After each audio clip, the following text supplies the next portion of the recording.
We are continuing our study in the Gospel of Matthew. In this next piece, we are going to be looking at just one verse, Matthew chapter 4 and verse 23. And I'm going to read a translation by the biblical scholar Donald A. Hagner. Matthew chapter 4 and verse 23. And he was going about the whole of Galilee, teaching in their synagogues and preaching the gospel of the kingdom and healing every disease and every malady among the people.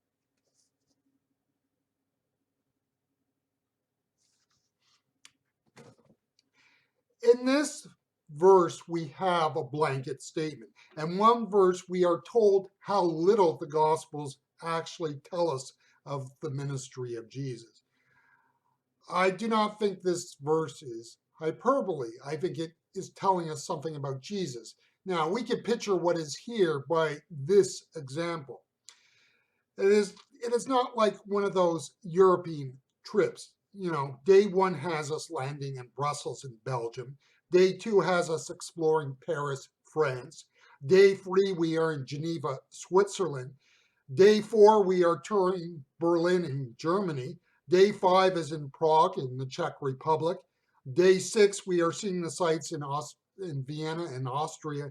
And then in day seven, we head to Budapest in Hungary as we prepare to jet back to North America and our home. That one verse that we have is not like that, where we can come home and tell everyone we have been to Europe and we have seen all the sights. A 1 week trip to Europe might give us a sense of what Europe is like, but it is clearly not a case where we have seen all of Europe. In this one verse, weeks and potentially months are covered just like that. Let me be a bit over precise here. Was it that Jesus went preaching and healing? In other words, was it that Jesus went everywhere doing two sorts of activities? Can we, as it were, separate healing from proclamation? There are some who want to do this in the church, and so we have healing crusades. The basic problem with this is suffers from a surface reading of the text. What was Jesus about? In Matthew's word, the kingdom of heaven, or is found in the Gospels, the kingdom of God. In other words, who Jesus was and was about was the kingdom of God. So how do we understand what he did? Do we see what he did as being like a slideshow at your local library by a tour company showing what the trip to Europe is like? Jesus was not just out there giving information, as much as he was out there extending the authority that came from the coming of the kingdom of God. Jesus was through the proclamation and through healing, extending the authority of God, because the kingdom of God was here. The healings we see are benevolent, but they are also statements of who is in charge. In that sense, we can begin to see the flaw of those who try to separate healing as a church activity from proclamation.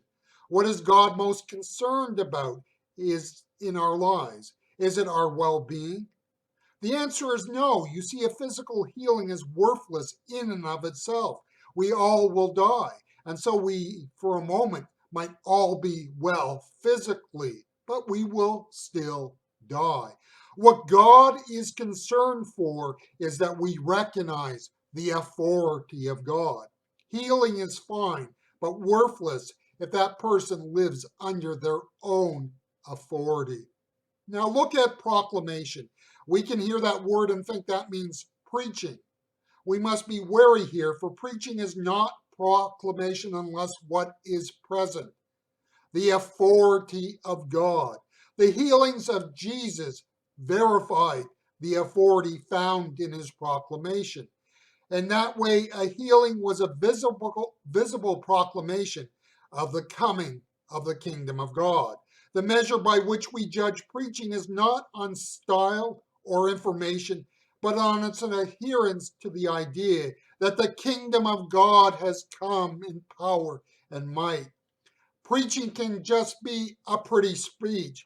It can be what we do to fill 25 minutes on a Sunday morning in a worship service. What the church must be about is the same in every day and age. The kingdom of heaven has come, and we must submit to its power and to its authority.